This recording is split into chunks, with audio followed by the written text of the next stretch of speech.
విజయ twins channel కి స్వాగతం. ఈ వీడియోలో వచ్చేసి నా మార్నింగ్ రొటీన్ చూడొచ్చు. నేను లేచి వాష్రూమ్ కి వెళ్ళి వచ్చేసరికి మా అమ్మాయి చూడండి ఏం పని చేస్తుందో. మామూలుగా ఏసీలోంచి బయట వైపు నీళ్లు గారుతాయి కదా, ఆ నీళ్లు గారే దగ్గర మేము బకెట్ పెడతాము, బండ్ల మీద గారకుండా. ఆ బకెట్ లో సగం దాకా నీళ్లు ఉంటే అక్కడక్కడ సగం జల్లి సగం వదిలిపెట్టింది కదా, నేను మిగతాది నీళ్లు తీసుకొచ్చి మొత్తం జల్లాను మెట్ల మీద అంతా కూడా. ఇంకా నాకు పీరియడ్స్ వల్ల ఓపిక లేకపోతే వెనక కూడా కసోజమ్మని చెప్పాను మా అమ్మాయిని, నీళ్ళు ఏం జల్లలేదు వెనక. ఇంక ఈ రోజు అయితే పచ్చడి చేద్దామని చెప్పి ఎండుమిరగాయలతోటి వేరుశనగపప్పు వేపుకున్నాను, చాలా బాగుండిద్ది. అయితే టిఫిన్ కి ఏం పోయలేదు నిన్న ముందు రోజు, ఇంకా ఏం చేయాలో అర్థం కాలేదు. ముందు రోజు నైట్ చపాతీ చేశాను, చపాతీ చేద్దామంటే ఇంకా చపాతీ రోజు కూడా నైటే కదా తినింది, మళ్ళీ ఇప్పుడు ఏం తింటాంలే అని చెప్పి సంగటి చేద్దాం అనుకున్నాను. నేను చెప్పాను కదా నాకు ఒక ప్రాసెస్ వచ్చు, సంగటి బాగా చేస్తాను అని చెప్పి, అది ఈ వీడియోలో చూపిస్తాను. అయితే దాంట్లోకి ఈ పచ్చడి చాలా బాగుంటుంది అన్నిటికంటే. మామూలుగా చికెన్ చాలా బాగుంటుంది అంటారు కదా, నాకైతే చికెన్ కంటే కూడా ఈ టమాటా పచ్చడి, ఎండుమిరగాయలు, వేరుశనగపప్పు, టమాటాలు వేసి చేసే పచ్చడి చాలా ఇష్టం. నెయ్యి వేసుకొని ఈ పచ్చడి వేసుకొని తింటే అసలు మామూలుగా ఉండదు. అది ఎలా చేయాలనేది ఈ వీడియోలో చూపిస్తాను. ఫస్ట్ అయితే ఈ రొట్టెలు రాగి పిండితోటి మొన్న ఒక వీడియోలో చూపించాను కదా షార్ట్ లో, రాగి పిండి రొట్టెలు అవి చేద్దాం అనుకున్నా కానీ అవి సాయంత్రం టైంలో అయితే బాగుంటాయి, కానీ పొద్దున్నే ఏం బాగుంటాయి, ఆకలితో ఉంటారు కదా, బాగుండవులే. ఇంకా మా ఆయన కొట్టేస్తాడేమో ఇవి చేసేవిందే అని చెప్పి సంగటి చేశాను. అయితే ఇటువైపుది మాది గ్యాస్ అసలు చాలా చిన్న మంట వస్తుంది. అసలు ఎంత లేట్ అవుతుందో వేగడానికి, అసలు బాగా సిమ్ లో పెట్టినట్టు ఊరక ఏదో అట్లా ఆవిరి మీద ఉడుగుతున్నట్టు వచ్చింది. నాకైతే ఎంత విసుకొచ్చిందో. ఒకవైపు అయితే సంగడికి పెట్టేశాను. ఫస్ట్ అయితే టిఫిన్ తింటారు కదా, ఇంకా బాక్స్ లో అవి అయితే తర్వాత కదా అని చెప్పి సంగడి పెట్టేశాను, అన్నం కూడా పెట్టలేదు. ఇంకా కూర అయితే ఇంక మధ్యాహ్నానికి ఈ పచ్చడి సంగటిలోకి అన్నంలోకి రెండిట్లోకి పచ్చడి సరిపోద్దని ఇది చేస్తున్నాను. అది అన్నం ఉడికేసరికి స్నాక్స్ బాటిల్ నీళ్ళు పోయడం ఇవన్నీ చదువుతున్నాను. అన్నం బాగా ఉడకాలి కాబట్టి కొంచెం టైం పట్టింది కాబట్టి. అన్నం చూసారా బాగా ఉడికేసింది మెత్తగా. మనం ఎనుకున్నప్పుడు ఏంటంటే అన్నం మెతుకులు అనేది అసలు తగలకూడదు, అట్లా ఉడకాలి బాగా మెత్తగా.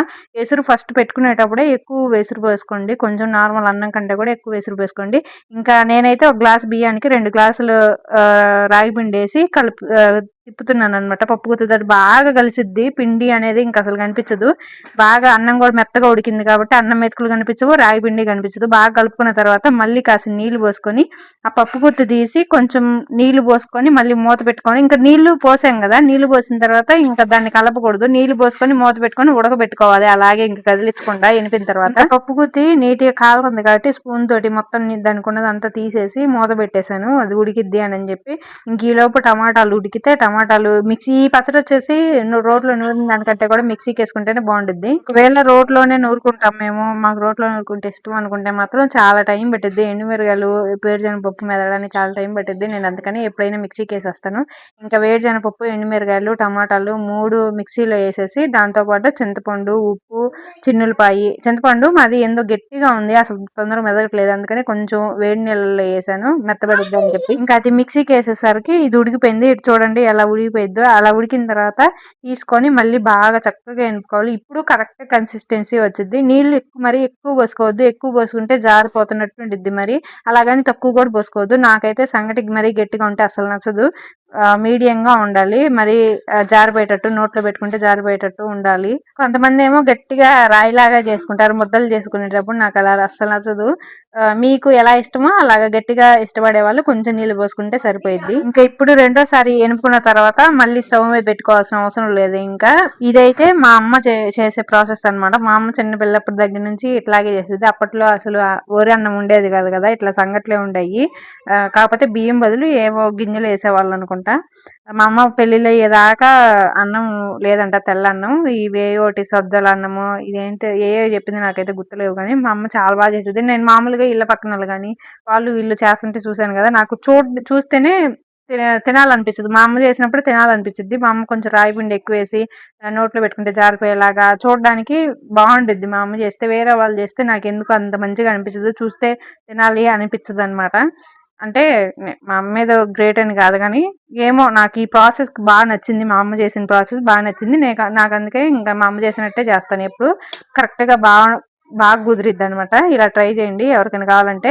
ఇంకా సంగటి మా పిల్లలకి తినడం రాదు కాబట్టి నేనే తినిపిస్తున్నాను. అది కాక బాగా వేడిగా ఉంది. మా పిల్లలకు కూడా చాలా నచ్చిందంట సంగటి. ఇంతకు ముందు బాగా కొంచెం చిన్నపిల్లలప్పుడు తినేవాళ్ళు కాదు, కానీ నేను తినట్లేదని ఏదైనా వదిలేయను, మంచి ఫుడ్ని పెడతానే ఉంటాను. కంటిన్యూగా పెట్టే కొద్దీ అలవాటు అయింది. మా పిల్లలకి ఏదైనా నచ్చితే రేపు కూడా ఇదే చేయ అంటుంటారు. అదే చెప్తున్నారు ఈ రోజు కూడా, రేపు కూడా చేయమా సంగటి అని చెప్పి, బాగుంది అని. ఇంకా తినిపించిన తర్వాత పిలకలైతే వేస్తున్నాను. నాకు వాళ్ళు తినిన దానికంటే నేను తినిపిస్తే నీట్ గా ఉండిద్ది అని అనిపించింది. ఎందుకంటే వాళ్ళు తిన్నారంటే డ్రెస్ పూసుకోవడమో ఏదో ఒకటి అయింది. నేను తినిపిస్తే అదంతా ఉండదు కదా. కాకపోతే కొంచెం ఓపిగ్గా వాళ్ళు తినేటప్పుడు ఓపిగ్గా కూర్చొని ఉండాలి అంతే. ఇంకా ఈ వీడియో నచ్చితే కనుక లైక్ చేసి సబ్స్క్రైబ్ చేసుకోవడం అస్సలు మర్చిపోవద్దు. మీరు కూడా రాగి సంగటి ట్రై చేయండి. రాగి సంగటి నేను లేకున్నప్పుడు చాలా ఎక్కువగా తినేదాన్ని. ఇట్లా నేను నిలబడి ఇట్లా చేయాలని ప్రాసెస్ అంతా చెప్తే మా ఆయన చేసి పెట్టేవాడు నాకు. అసలు లేకున్నప్పుడు రాగి సంగటి మీద నాకు ఎంత క్రేవింగ్స్ వచ్చినాయో పాపం మా ఆయనే చేసి పెట్టాడు. అప్పుడు ఎవరు ఉండేవాళ్ళు కదా, మేము ఇద్దరమే ఉండేవాళ్ళం కదా. ఇంకా యూనిఫామ్లు అయితే కొత్తగా ఇప్పుడే కుట్టారు, కొత్త డ్రెస్సులు అనమాట ఇవి. చాలా బాగా కుట్టారు, మా ఊర్లోనే షర్ట్లు కాబట్టి నాకు రాదు కుట్టడం. అందుకని ఇంకా బయట జెంట్స్ కి ఇచ్చొచ్చాడు మా ఆయన. చాలా నీట్ గా కుడుతున్నారు, లాస్ట్ ఇయర్ కూడా బాగా కుట్టారు అని చెప్పి ఇంక ఈ ఇయర్ కూడా అక్కడ ఇచ్చాడు. మా పిల్లలు రోజు గొడవ, జుట్టు అల్లి అయ్యి అని మా ఫ్రెండ్స్ అందరూ అల్లి వేసుకుంటున్నారు, నువ్వు కూడా అట్లా వేయను గోల. అయ్యేమో అటు ఇటు కానీ జుట్టు మళ్ళీ అందకుండా అది అంత జుట్టు అంతా పాడైపోయింది కదా, ఇంకొంచెం పెరగాలమ్మా అని రోజు చదువుతా ఉన్నాను. ఇంక వాళ్ళ ఇళ్ళగానే నా మొలకలు అయితే తింటున్నాను. కొంచెం వెయిట్ గెయిన్ అయ్యాను కదా ఈ మధ్య. అది కాక ఈ నెల పీరియడ్స్ కూడా కొంచెం లేట్ గా వచ్చింది, అందుకని మళ్ళీ స్టార్ట్ చేశాను. మొలకలు తింటే కరెక్ట్ గా వస్తుంది, లేకపోతే కొంచెం లేట్ అవుతుంది. మొలకలు తిన్నా కూడా నేను ఇంట్లో టిఫిన్ ఏది చేస్తే అది, దోశ అయితే ఒక దోశ కానీ 2 దోశలు కానీ, చిన్న ఇడ్లీ కానీ 2 ఇడ్లీ కానీ, ఈ సంగటి కూడా కొంచెం తిన్నాను. టిఫిన్ తినకుండా నేను అసలు ఉండలేను, మాక్సిమం కొంచెమైనా పడాల్సిందే టిఫిన్, మొలకలు తిన్నా కూడా. ఇంకా తిన్న తర్వాత బట్టలు అయితే వాషింగ్ మిషన్ కి వేసాను. వాషింగ్ మిషన్ వచ్చిన దగ్గర నుంచి నా కింద ఒక పని మనిషి ఉన్నట్టు ఎంత హాయిగా అనిపిస్తుందో. లేకపోతే తిన్న దగ్గర నుంచి అమ్మ బట్టలోని అని మైండ్ లో అదే తిరుగుతా ఉండేది. ఇంతకు ముందు అయితే అందరూ కొనుక్కోండి అబ్బా, డబ్బులు సంపాదించి వెళ్ళేటప్పుడు ఏమన్నా దేశపథం అయింది, ఉన్నన్ని రోజులు ఎంజాయ్ చేయాలి హాయిగా. గాలి కొడుతునేసరికి దుమ్ము తెగబడుతుంది మిషన్ మీద. ఇంకో వీడియోతో మళ్ళీ కలుద్దాం. వీడియో నచ్చితే లైక్ చేయండి. బాయ్.